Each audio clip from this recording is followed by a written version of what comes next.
So we are on quiz 1, question 4.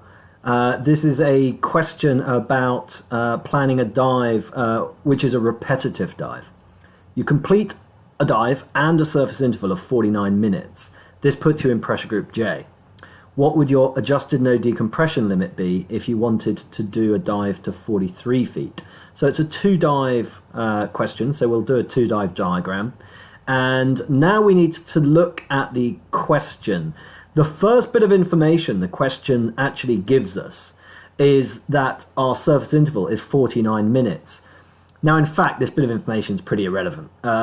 We can enter it in on our diagram, but the only reason we'd need to know that would be to know what our pressure group is, to be able to calculate what our pressure group is after the surface interval. But the question's actually already told us what it is. It said that this then put you in pressure group J. So the 49 minutes was a bit of a red herring. So now we've got the pressure group J in.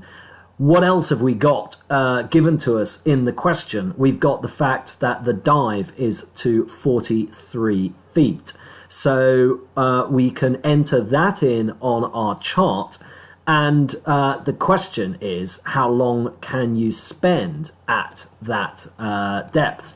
So it's time to get out the ERDPml and start figuring out how to answer the question. Well, it's a question asking for an adjusted no decompression limit. The dive planning mode is what gives you your no decompression limits and your pressure groups. So I'm going to go dive planning. I'm going to turn the sound off first. And then I'm going to go dive planning, enter. There is no mention of multi-level, so I'm going to click no on multi-level. And now it asks me, are you starting with the first dive of the day?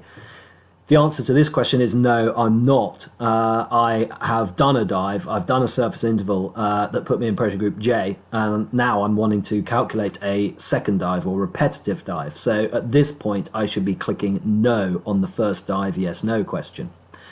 It's now asking me another question.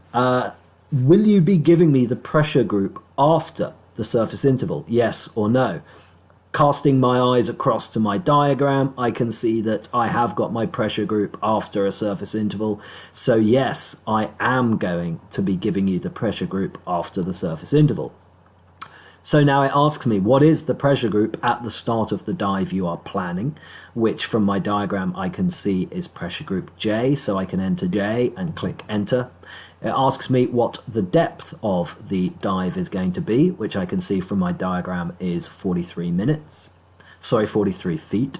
And I can enter that, and it tells me my adjusted no decompression limit is going to be 62 minutes.